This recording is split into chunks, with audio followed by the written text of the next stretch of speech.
Hello friends, this is Amit. Welcome to my channel Readersdom। আর আজকে আমি discuss করতে চলেছি কোন কোন ক্ষেত্রে প্রিপোজিশন সেন্টেন্সের শেষে আসে। অনেক ক্ষেত্রে ফর্মাল, অনেক ক্ষেত্রে ইনফর্মাল, এই সমস্ত বিষয়গুলি মনে রাখতে হয়। আর এর পাশাপাশি আরও অন্যান্য সমস্ত কিছু রুলস আছে যেগুলো তোমাদের অবশ্যই জেনে রাখা দরকার। তো তার জন্য ভিডিওটাকে অবশ্যই শেষ পর্যন্ত দেখো। আর তাছাড়াও তোমাদের জন্য শেষে রয়েছে সেই কুল দুটো ওয়ার্ডস যেগুলো তোমরা তোমাদের ডেইলি ইউজ সেন্টেন্সেসের মধ্যে, কনভারসেশনের মধ্যে অ্যাপ্লাই করতে পারো। তো সেই সবের জন্য এই ভিডিওটাকে অবশ্যই লাস্ট পর্যন্ত দেখে নাও। ওকে, সো লেটস স্টার্ট।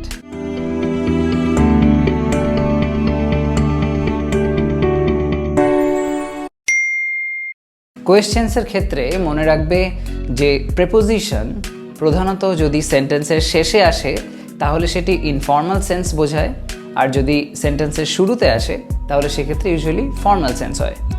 এক্সাম্পল দিয়ে ব্যাপারটা আমি বোঝানোর চেষ্টা করছি। Which book did you keep the photo in?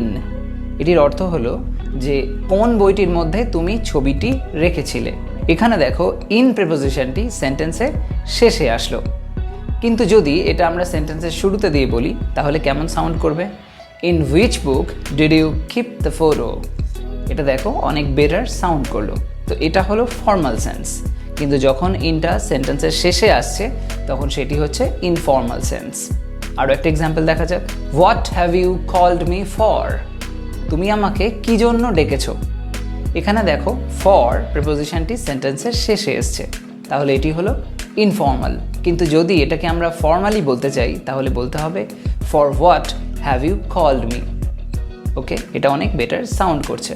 এক্ষেত্রে বলে রাখি, সেন্টেন্সের শেষে যখন প্রেপোজিশন আসে সেটা কিন্তু কোনো গ্রামাটিক্যাল এরর নয়, তো সেটা লিখতেই পারো, কিন্তু এক্ষেত্রে মনে রাখবে যে সাউন্ড যেটা বেটার করছে সেটাই আমাদের অ্যাপ্লাই করাটা উচিত। যদি সেন্টেন্সের শুরুর দিকে রাখি তাহলে সেটা অনেকটা ফর্মাল সাউন্ড করে। এবার হয়তো তোমরা কোনো ফর্মাল কোনো লেটার লিখছো, কোনো মিউনিসিপ্যাল অথরিটিকে লিখছো, কোনো মিনিস্টারকে লিখছো, চাকরির জন্য কোনো লেটার লিখছো, তো এই ধরনের যখন কোনো ফর্মাল টাইপের কিছু লেখা হবে সেক্ষেত্রে কিন্তু সেন্টেন্সের শুরুতে যখন এমন ধরনের কোয়েশ্চেন্স হবে সেন্টেন্সের শুরুতে প্রিপোজিশনটা অ্যাপ্লাই করা বেটার। ওকে, আবার অনেক সময় দেখা যায় ফ্রেজাল ভার্বস যদি সেন্টেন্সে থাকে তাহলে সেক্ষেত্রে স্বাভাবিকভাবেই সেন্টেন্সের শেষে প্রিপোজিশন অনেক সময় এসে যায়, কারণ আমরা জানি একটি ফ্রেজাল ভার্ব বা গ্রুপ ভার্বের মধ্যে একটি ভার্ব আর তার সাথে একটি প্রিপোজিশন অ্যাড থাকে। যেমন গো আপ, গো একটি ভার্ব, তার সাথে অ্যাড রয়েছে আপ। তো এমন ধরনের যখন এমন সব ফ্রেজাল ভার্ব বা গ্রুপ ভার্বের অ্যাপ্লাই হয় অনেক সময় সেন্টেন্সটি সেই ফ্রেজাল ভার্ব দিয়ে শেষ হলে অবভিয়াসলি শেষের দিকে সেই প্রিপোজিশনটি এসে যায়। For example, though they told him to stop, he carried on. যদিও তারা তাকে বলেছিল থামতে, সে চালিয়ে গেল। তো ক্যারি অন এটা কন্টিনিউ সেন্সে অ্যাপ্লাই করা হয়, তো এখানে ক্যারিড অন অ্যাপ্লাই হয়েছে।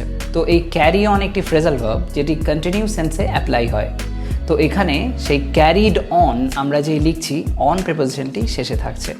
তো এমন ধরনের ফ্রেজাল ভার্ব সেন্টেন্সের শেষে আসলে অবভিয়াসলি প্রিপোজিশন আসছে। আরও একটি এক্সাম্পল দেখা যাক। Whatever you are saying I can't make it out. তুমি যা কিছুই বলছো আমি কিছুই বুঝতে পারছি না। মেক আউট অর্থাৎ বুঝতে পারা বা আন্ডারস্ট্যান্ড। তো এই ধরনের সেন্স এটি অ্যাপ্লাই হয়, এখানেও সেই সেন্সেই অ্যাপ্লাই হয়েছে, এবং দেখো আউট প্রিপোজিশনটি সেন্টেন্সের শেষে আসলো। তো এমন ধরনের সেন্টেন্স যখন বানাবে সেক্ষেত্রেও প্রিপোজিশন সেন্টেন্সের শেষে আসতে পারে। আবার অনেক সময় ইনফিনিটিভের মধ্যে যদি ফ্রেজাল ভার্ব যুক্ত থাকে এবং সেটি সেন্টেন্সের শেষে ব্যবহার হয় তাহলে সেখানেও আমরা দেখতে পাই যে প্রিপোজিশন সেন্টেন্সের শেষে আসছে। এখন ইনফিনিটিভ বলতে কাকে বোঝায়? ইনফিনিটিভ অর্থাৎ টু এর সাথে যখন ভার্বের ফার্স্ট ফর্ম যুক্ত হয় তখন সেটিকে আমরা ইনফিনিটিভ বলতে পারি। যেমন to go, to make, to help ইত্যাদি।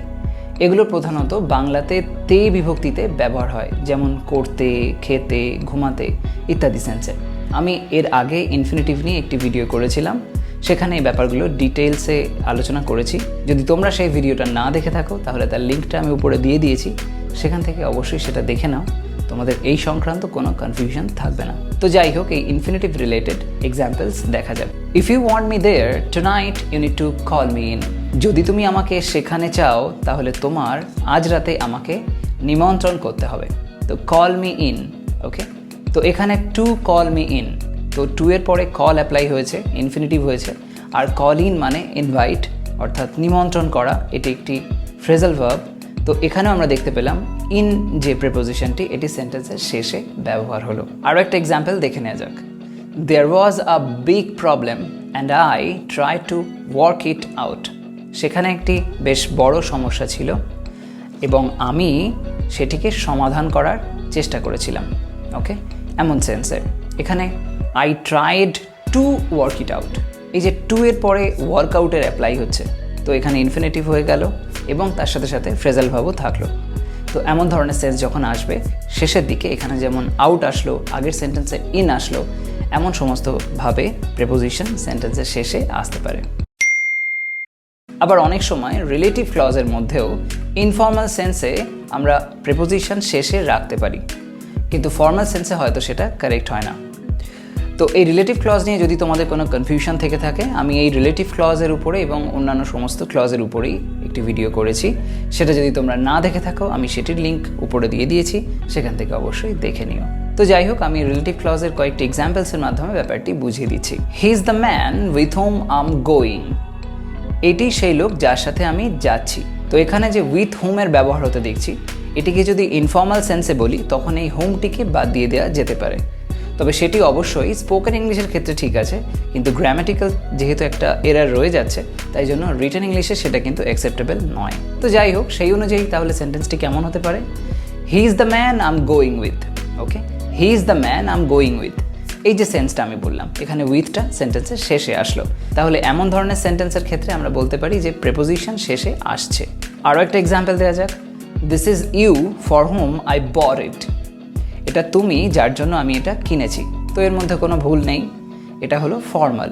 কিন্তু এটাকে যদি আমরা ইনফর্মালি বলার চেষ্টা করি তাহলে বলতে হবে this is you I bought it for.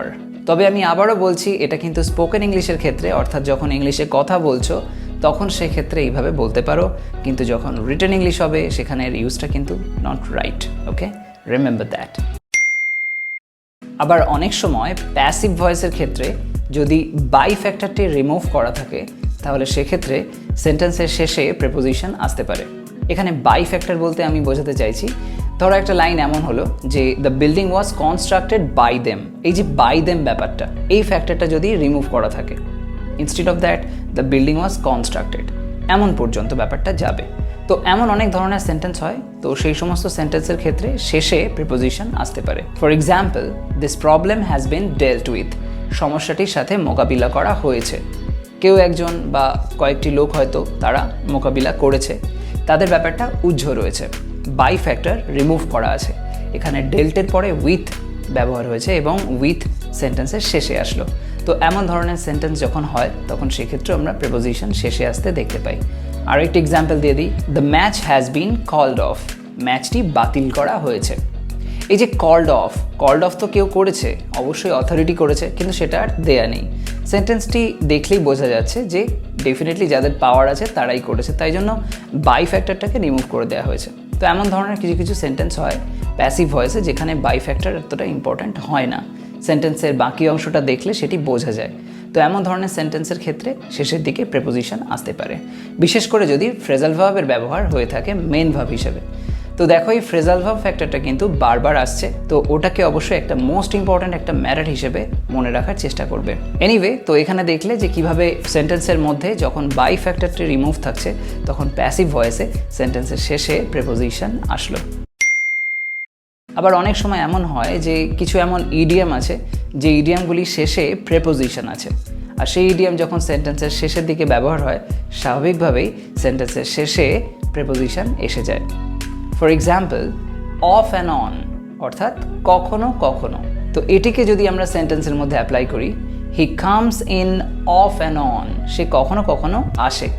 এইভাবে সেন্টেন্সের মধ্যে আমরা দেখতে পাচ্ছি যে অন প্রিপোজিশনটি শেষে আসলো, তো এটাও তোমরা ব্যবহার করতে পারো। আবার যদি বলি প্লে আ ট্রিক অন, অর্থাৎ কারোর সাথে চালাকি করা, এমন সেন্সে এই ইডিয়ামটি ব্যবহার হয়। For example, he failed there though he try to play a trick on, সে সেখানে ব্যর্থ হয়েছিল যদিও সে কারোর সাথে চালাকি করার চেষ্টা করেছিল। তো এখানে দেখো শেষে অন আসলো, আরও একবার তো এমন ধরনের যখন ইডিয়ম কিছু থাকে যেগুলি সেন্টেন্সের শেষে আসে, তখন সেক্ষেত্রে স্বাভাবিকভাবেই প্রিপোজিশন সেন্টেন্সের শেষে এসে যায়। Okay, so remember that. So friends, এই সমস্ত বিভিন্ন রকমভাবে তোমরা প্রিপোজিশনকে সেন্টেন্সের শেষে ব্যবহার করতে পারো। তো এই রুলসগুলোকে মনে রাখো, আর তোমরাও তোমাদের নিজেদের মতন করে সেন্টেন্সেস তৈরি করার চেষ্টা করো যেখানে শেষে প্রিপোজিশন আসছে। সো ফ্রেন্ডস, এবার তোমাদের জন্য সেই দুটো স্পেশাল কুল ওয়ার্ডস নিয়ে এসেছি যেগুলো তোমরা তোমাদের ডেইলি ইউজ সেন্টেন্সেসের মধ্যে অ্যাপ্লাই করতে পারো। তো আজকের ফার্স্ট ওয়ার্ডটি হলো হার্লি বার্লি, অর্থাৎ ডামাডোল বা অশান্ত পরিস্থিতি, এমন সেন্সে এটি অ্যাপ্লাই হতে পারে। এটি একটি noun. For example, I am feeling sick of this hurly burly of city life, অর্থাৎ আমি এই শহুরে জীবনের ডামাডোল থেকে অসুস্থতা বোধ করছি। Okay, so try to remember that and use this one. এবার সেকেন্ড ওয়ার্ডটি হলো মিঠি। ইয়েস, মিঠি। এখন মিঠি মানে মাংসলো এমন সেন্সও হয়, flesh and all, you know, but মিঠির আরও একটি মানে হতে পারে, আর সেটি হলো আকর্ষণীয়। ওকে, আর সেক্ষেত্রে মনে রাখবে এটি কিন্তু অ্যাডজেক্টিভ। তো এটির একটি এক্সাম্পল দেওয়া যাক। We were expecting a Mithi speech from our chief guest. আমরা আমাদের মুখ্য অতিথির থেকে একটি আকর্ষণীয় বক্তব্য শুনতে পাবো এমন আশা রাখছিলাম, এমন সেন্সে। ওকে, মিঠি, আকর্ষণীয়। Okay, so use that. So friends, that's it for today. Hope you have enjoyed this video. আর এই ধরনের ভিডিও যদি আমার চ্যানেল থেকে আরও পেতে চাও তাহলে অবশ্যই চ্যানেলটাকে সাবস্ক্রাইব করে রাখো, আর সাবস্ক্রাইব করার পাশাপাশি ওই বেল আইকনটাকে প্রেস করতে ভুলো না। আর এই ভিডিওটা কেমন লেগেছে আমাকে সেটা কমেন্ট সেকশনে অবশ্যই জানাও, আর যদি ভালো লেগে থাকে একটা লাইক করে দিও আর শেয়ার করো সমস্ত বন্ধুদের সাথে। Okay, so thanks for watching my video. Have a nice day. By.